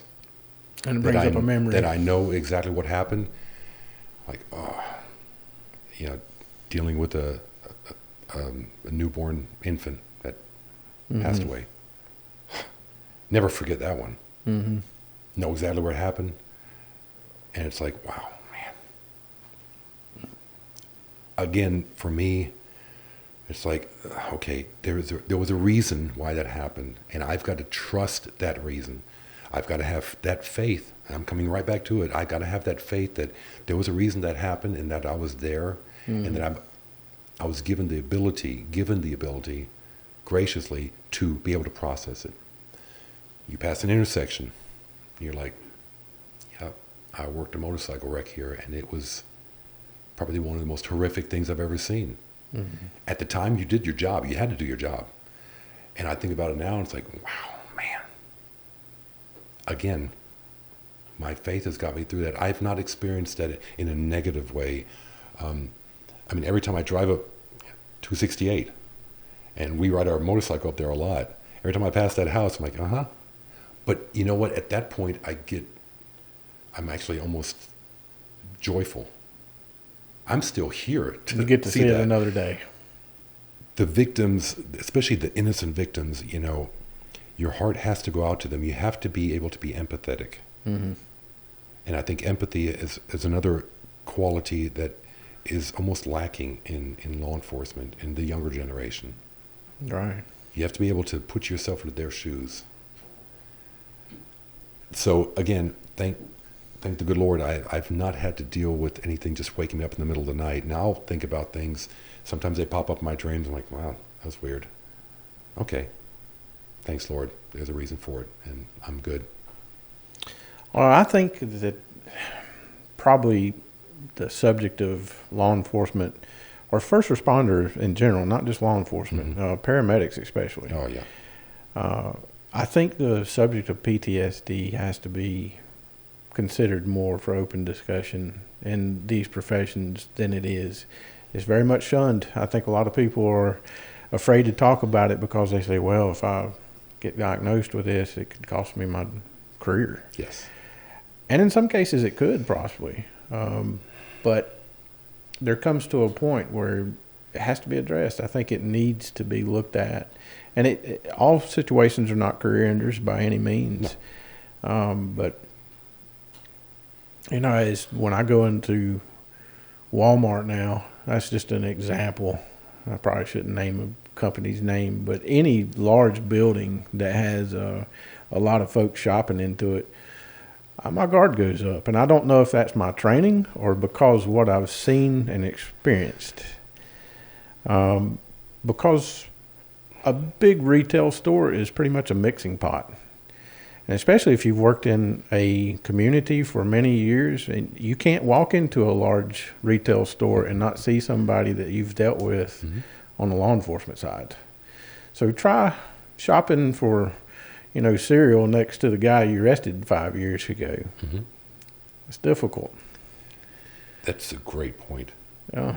And I think, and it's happened to us numerous times. Mm-hmm. I think it's part of your training. It's part of your situational awareness. It's part of who we are as officers. Mm-hmm. You have to be aware of your surroundings. Mm-hmm. Because otherwise you're just a sheep. You're just walking around eating grass, not paying attention. There are always wolves everywhere. Mm-hmm. They're everywhere. When we go to a restaurant, my wife, she knows exactly where I'm going to sit. Right. She knows exactly which chair I'm going to take, which side of the booth I'm going to sit on. Is that paranoia? I don't think so. I think it's called being prepared. Right. Because unfortunately, we live in a day and age where things are going to happen. Mm-hmm. I'm going to do my very best to protect my family and not to be a victim. Mm-hmm. I'm not going to walk out to my car after getting out of this large retail store with my head buried in my phone. Mm-hmm. No, I'm going to look around and see what's going on. Keep my head on a swivel. There's nothing wrong with that. Right. And again, people say you're paranoid. Okay, whatever.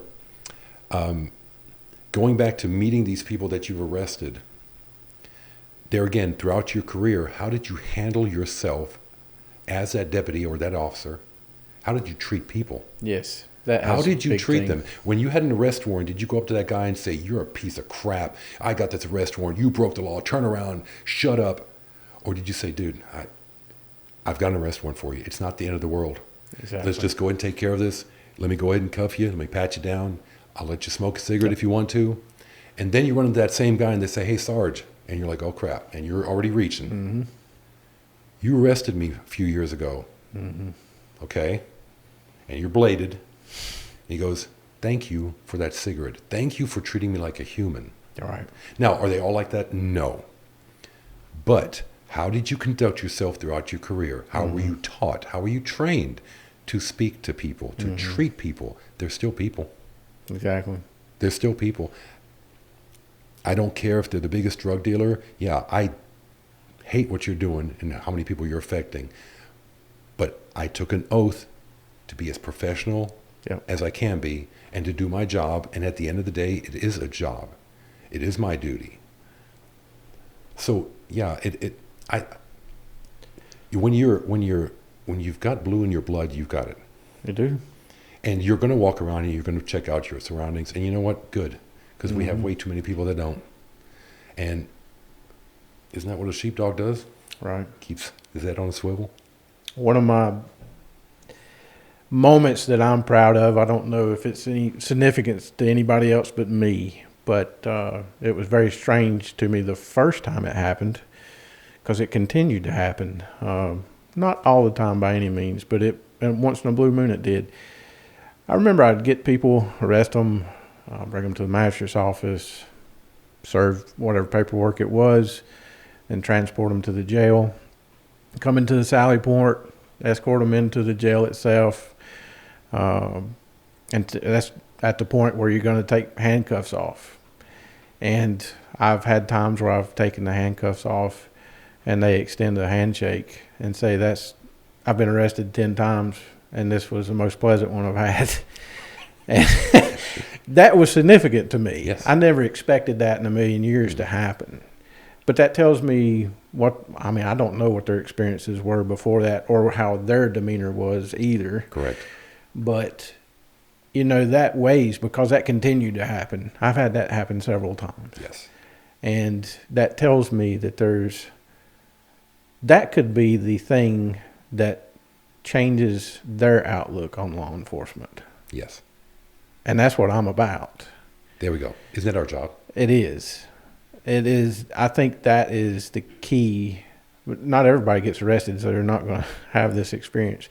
But for the ones that may doubt law enforcement, there is a hope and a very large amount of goodness in people that wear a uniform. Yeah. And I don't think that's shown enough. I'm not trying to pat ourselves on the back by any means, but I think people have seen so much negative over the years. It's time to shine a light on the good. In the end, people want to be treated like people. Right. And most people, again, it's how do you go in there?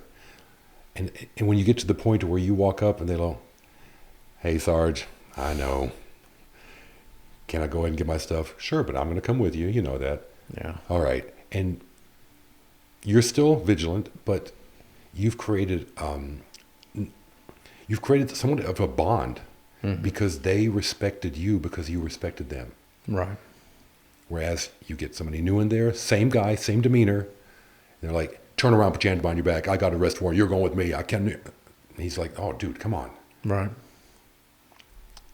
You can't sacrifice your safety. Correct. Never. For politeness. Never. You never become, I would say that falls in the complacency part. Yes.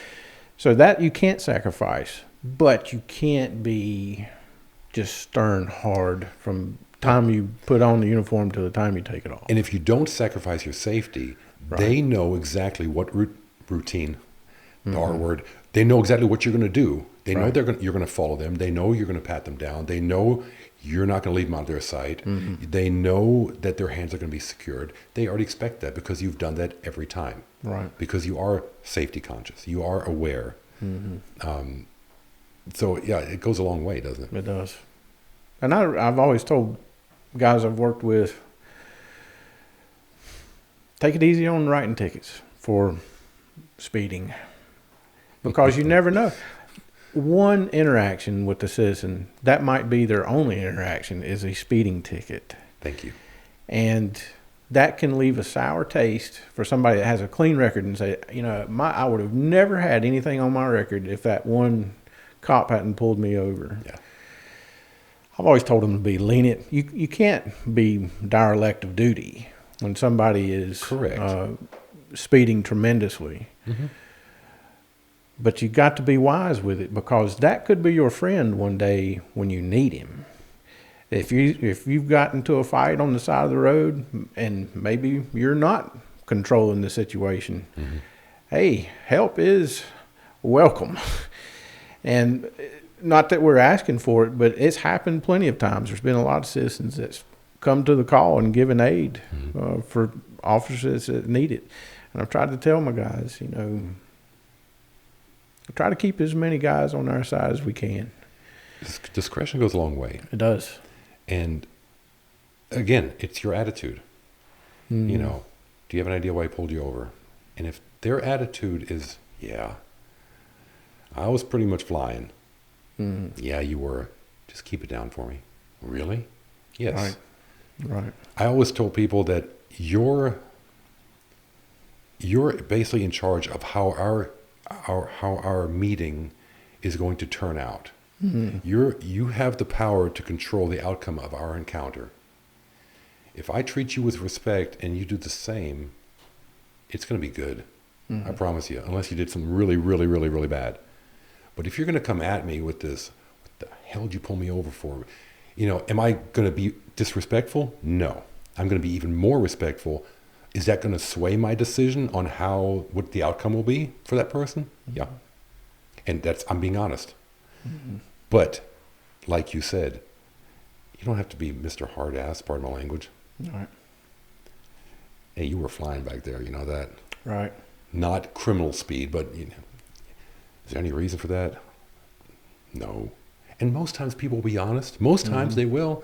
I didn't notice. Okay, well, dude, look at that thing on your, that's called a speedometer. Look at it every once in a while. Just be careful. I think I wrote 4 speeding tickets in 10 years. Oh, yeah. So, I was not a fan of that. No. But I did pull somebody over at about 1 a.m. in the morning, going right down 18 in the middle of the Nor, coming from the sheriff's office side to the hospital. Yeah. And, man, he was doing like 90. And so I didn't have radar, but I knew. Uh-huh. And got in behind him and stopped him. And he said, as soon as I walked up to the door, I knew. He's like, my wife's in labor. I said, okay, don't break the speed limit, but I'm going to follow you. Yeah. And we're going to go to the hospital. And they did, and it was a legit story. So, no harm, no foul. I think there's exceptions there. And I think that's why we're granted a certain amount of leniency and discretion. Mm-hmm. Because I think some of the people that wrote the laws in that aspect, they actually paid attention. The situations are always going to be different. Mm-hmm. I was talking on my phone, so I didn't see how fast I was going. Mm-hmm. Okay, really? You give me 2 wrongs for it? Right.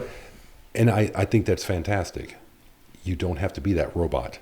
Right. Now, when I first started, I will follow you to the hospital, and if it's not true, you will get a ticket. Right. That's exactly what I would have done. Right. Years later, all right, I still might follow you to the hospital. Or I might actually call up there and just say, hey, there's such and such in there. Okay. Yeah. Hey, go see your baby. That's right. There's a lot of good that we can do. Mm-hmm. And there's a lot of good that we do. A lot that people will never, ever see. Right. Ever see. That's never reported because it's not sensational. But do we do it for that reason? Does anybody really get into law enforcement to be patted on the back all the time? I don't think so. No. It doesn't happen that very often. No. So when it does happen, what do? Man, we soak it up. Yeah. And we don't do it for that reason. We do it because we want to legitimately help others. And I know that's a cliche answer. Why'd you get in law enforcement? I want to help others. It's not a cliche. It's the truth, because you're sacrificing, again, as you said, so much to help a complete stranger when they're at their worst to try to make the situation better or try to help them out of that situation. Mm-hmm. And I think that's what law enforcement exactly does.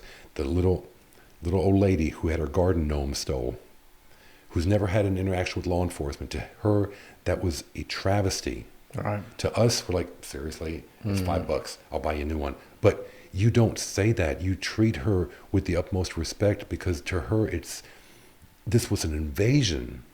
And she's never dealt with anything like that. Mm-hmm. So that's where we have to be empathetic. And that's where those communication skills come in. Mm-hmm. And then we go to somebody who just You have to go to their door 2:00 in the morning and tell this loving parent that their son or daughter just got killed in an accident.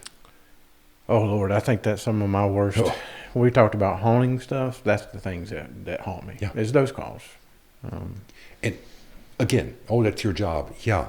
Mm-hmm. But when you see the pain and the suffering in that person's eyes, and you're trying so hard to fix it, because that's what we are. We are fixers. Mm-hmm.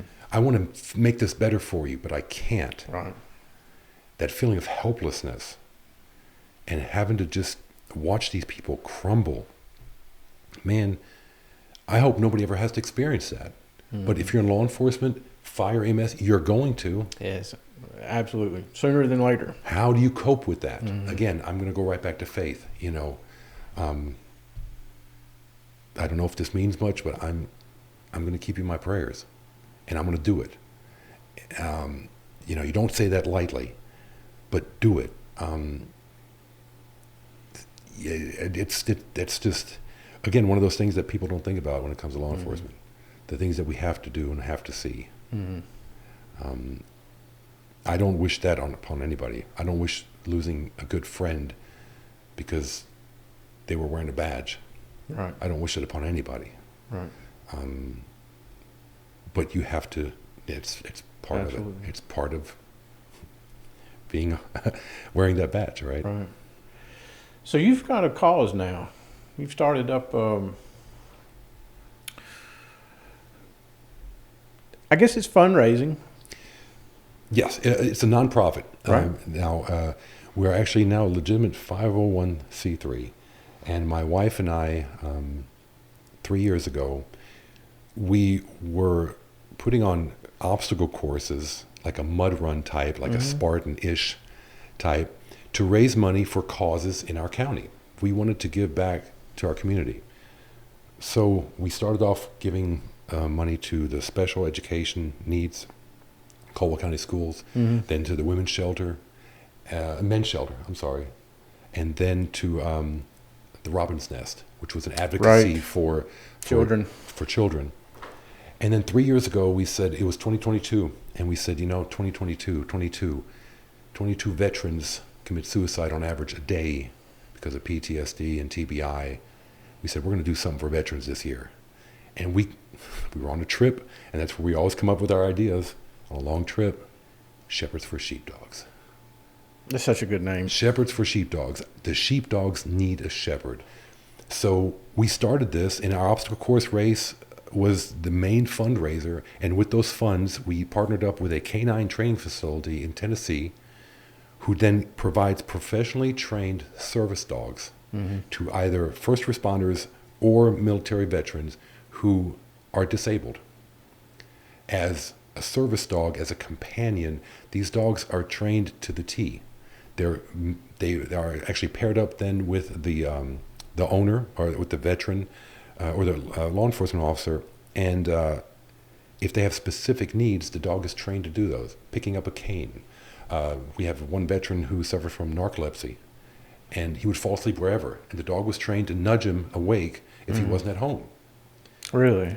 It's so satisfying. So 2022 was our first one, and we got 4 dogs. Are they different breeds of dogs, or? Generally, they're either German Shepherds or Belgian Malinois. Okay. But now we have found out through our trainer in Tennessee, if the individual has their own dog and that dog is trainable, so between a certain amount of an age, and we have a process, actually a screening process for the dog, to see if they can be trained. And if they fit that criteria, he will train their dog, who they already have a bond with, to perform these duties. Right. So now the dog is a legitimate service animal. He can go anywhere where the veteran goes, any restaurant, on planes, whatever, and it's their service animal. So we get these dogs for $3,500 a piece. It's a lot of money. Generally, they cost around $15,000. Right. So when we do our obstacle course race, all those funds go to purchase those dogs. So we have to find the veterans or the first responders, and then we go through the process of pairing them up. So the following year, 2023, we said, we're sticking with this. We're staying with this. We've got to do more. And I think we got five dogs. Really? 2024, just this year, 5. We got 5 dogs again. And we decided, you know what, we're going to stick with this theme, and we're going to make this into a nonprofit so that people might be willing to donate more because they can write it off on their taxes. So this is what we're doing now. The most rewarding part is seeing the dog paired up with the owner and seeing that bond develop, and then my wife is so good. She stays in touch with all of them, periodically. How's it going? How are you doing? And it's just nothing but, man, this dog changed our life. This changed our family. I don't know what I would have done. I was in such a dark place. The stories go on and on. So, again, once a year we have our fundraiser. Our obstacle course. Of course, now we have a website, and people can make donations.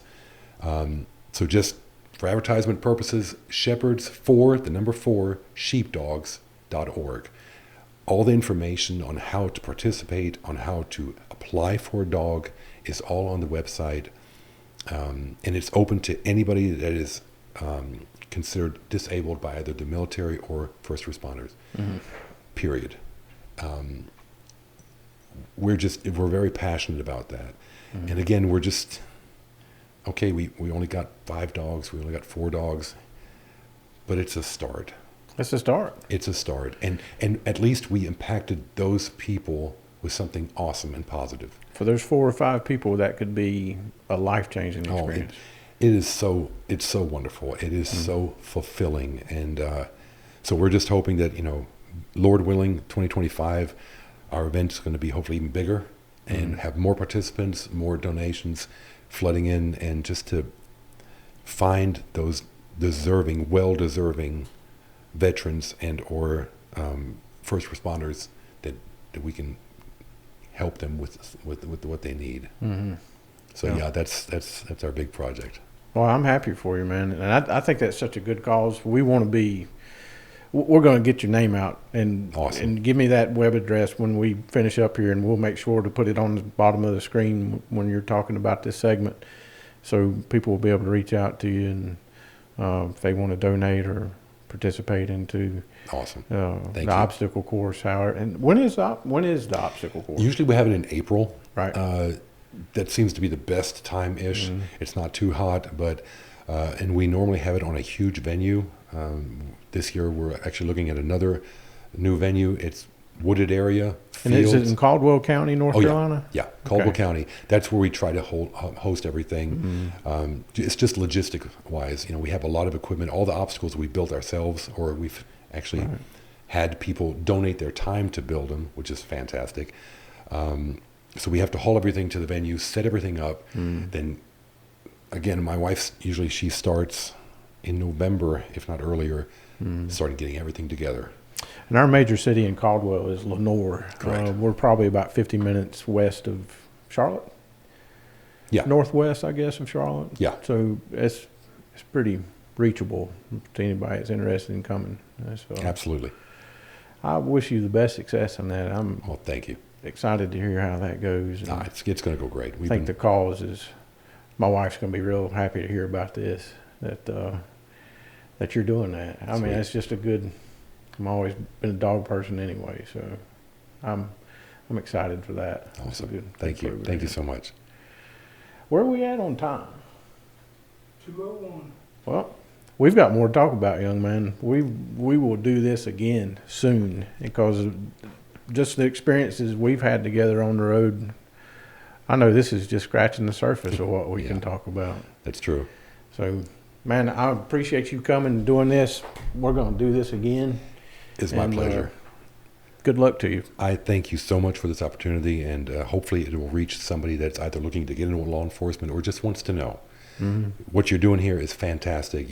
Thank you. Got a really good thing going here. I really believe in my heart it's going to be very impacting. I hope it to does. people. It will impact a lot of people. I hope the other first responders, because this is not just going to be, I know today's episode was law enforcement oriented, but it's going to be paramedics, firemen, even nurse. Perfect. Yes. I think they're all first responders in that family, and it's going to be a channel for all of these folks. And so, if you like what you saw, I'm specifically talking to the people that have worn a badge, that have responded as first responder calls. Hit that like button and give us a subscribe. We're just starting out. We would appreciate it, and we're asking for it. So we're going to be promoting some other causes and fundraisers and awareness events to come in the future. And this is just the first one we're very excited to promote with Earl's venture here. And we hope to see y'all guys soon. So thank you again. And to all law enforcement first responders, don't be afraid to reach out to Joe. Share what you've learned. We've all learned something. So be willing to share it. You may have a great impact on somebody that's either looking to get into the same field or an impact overall. So this is a great thing. All right. Awesome. Thank you so much Earl, for doing I this, appreciate Joe. it, man. My pleasure. Absolutely. Great talking to you. Same here.